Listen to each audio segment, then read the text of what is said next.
De tal manera, con la llegada de Hugo Chávez al poder en 1999, la realidad es que habría un continuismo de la política económica respecto a lo que fue el gobierno de Rafael Caldera. Hugo Chávez y su cuerpo de acompañantes políticos se había dirigido básicamente a lo que era el controlar el poder político para poder tomar otro tipo de decisiones. De hecho, tan fue abandonada la política económica o tan continuada la política económica que en el año de 1999 habría una contracción económica del 6% del Producto Interno Bruto. Es decir, no empezarían muy bien las cosas para Hugo Chávez en el poder. Y el continuismo de la política económica se vería solamente disminuido con la aplicación de políticas sociales como lo fue el Plan Bolívar 2000, que estuvo destinado a la donación y apoyo en cuanto a alimentos, medicinas por parte de militares hacia los sectores más vulnerables, pero este Plan Bolívar 2000, esta política social, estaría muy manchada por ciertos hechos de corrupción que aún se han debatido hasta el día de hoy en la historia política y económica de nuestro país. Sin embargo, a Hugo Chávez le tocaría enfrentarse a una situación muy difícil con lo que fue el paro petrolero de diciembre de 2002 a febrero del 2003, liderado por las cúpulas empresariales y sindicales, Fedecámaras y la CTV. Para el año 2002, este paro petrolero generaría caídas del Producto Interno Bruto en una leve recesión económica del 7,8% del Producto Interno Bruto en 2002 y del 8,9% del Producto Interno Bruto. Se puede decir recesión o también se pudiese considerar una simple contracción económica porque fue algo condicionado básicamente a 3 meses. El hecho es que ambos términos podrían ser útiles para ser utilizados para explicar este caso. Tal fue el hecho de lo que pasó en estos 2 años que el país se quedaría sin medicinas, sin alimentos, sin gas doméstico, sin combustible, es decir, sin gasolina. Por ende, el país también afrontaría crisis en cuanto al transporte. Tan es así que hasta el béisbol profesional sería suspendido en la temporada 2002-2003. Luego de que culminase el paro cívico nacional o paro petrolero en febrero de 2003, se pudo continuar de lo que fue el incremento del precio del petróleo que había iniciado en 1999. Eso permitió que el gobierno pudiese tomar medidas de expansión del gasto y pudiese iniciar ciertos programas sociales que luego tendrían el nombre de misiones acá en Venezuela. Al referirnos a los constantes incrementos del precio del petróleo, pues desde 1999 y hasta el año 2012, todos los años serían de crecimiento de lo que era el precio del barril petrolero, excepto los años 2001 y 2009, donde bajarían los precios. Pero todos estos años Venezuela tendría ingresos récord en su historia en cuanto a recursos petroleros. Todo este periodo podemos denominarlo ampliamente como el boom petrolero del chavismo. En este sentido, el chavismo tendría un boom petrolero sumamente altísimo, el cual pues conllevó a una expansión del gasto como ya lo habíamos mencionado. Esta expansión del gasto además se ve contrastada con un campo que realmente quedó muy desguarnecido y en este sentido se incrementarían las importaciones a falta de producción nacional.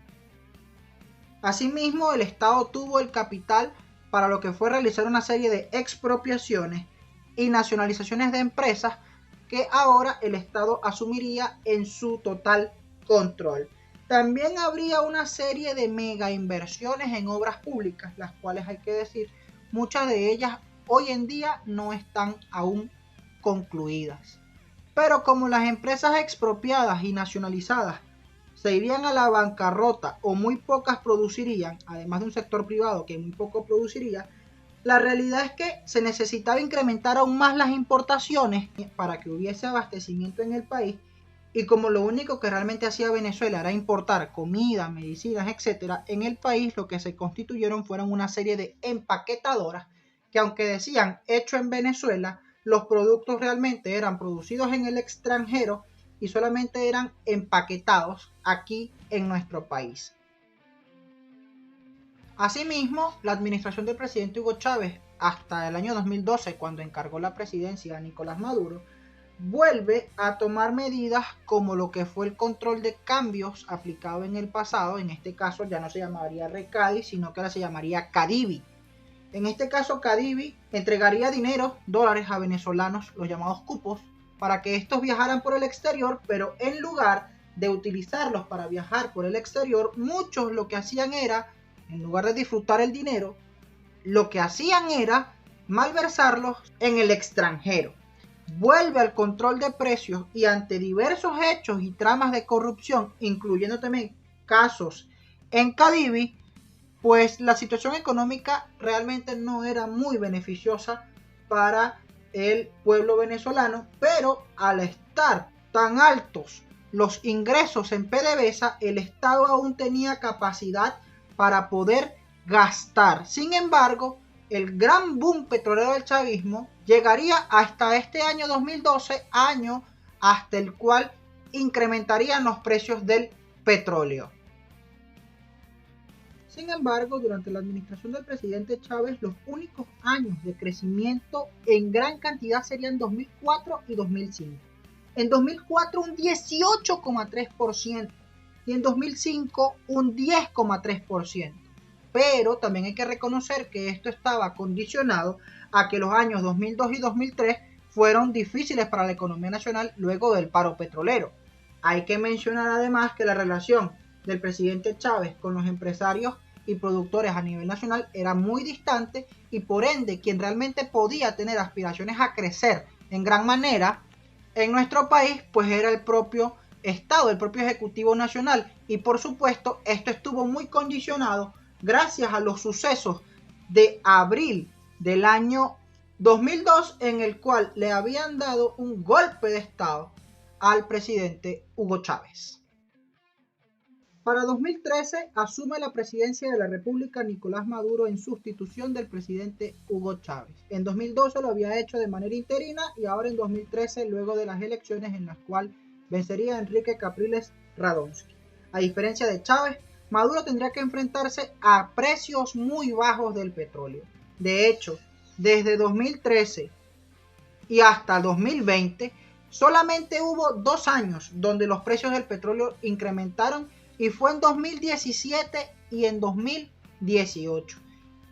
Sin embargo, gracias a la crisis política, económica y social en la cual estaba sumergida la República, Maduro realmente no podría recibir ningún tipo de beneficios por ese incremento de los precios del petróleo, y realmente la situación en PDVSA cada día se haría más insostenible.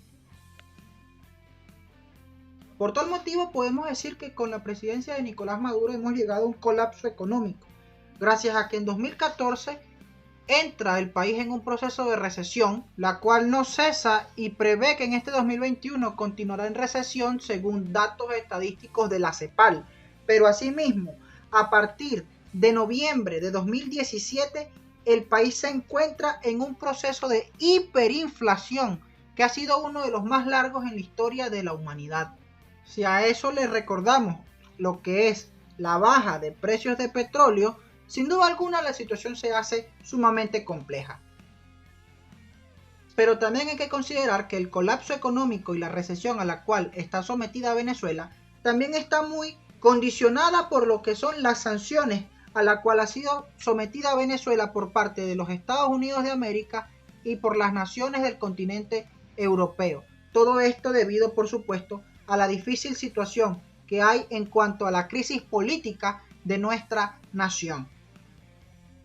Para hablar de la recesión venezolana que inicia en el año 2014, hay que mencionar que en ese preciso año 2014 esta fue del 3,9% del Producto Interno Bruto.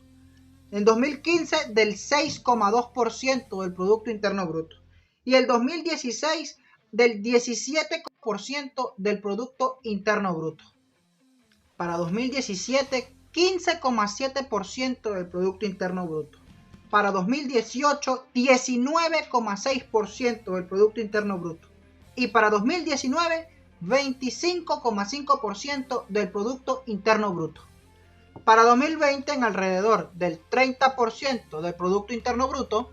Para 2021, 7% del Producto Interno Bruto son las estimaciones de la CEPAL. Para la CEPAL, los últimos años para Venezuela han sido muy complicados debido a lo que ha sido la pandemia del coronavirus COVID-19, debido a la falta de combustible que hay en toda la República Venezolana y por supuesto también gracias a las sanciones por parte de Europa y Estados Unidos. Además, hay que mencionar que la situación en Venezuela no está tan complicada debido a las remesas que poco a poco aún llegan de los venezolanos que se encuentran en el exterior, aquellos que han huido de la difícil situación económica que ha tenido que afrontar nuestro país en los últimos años.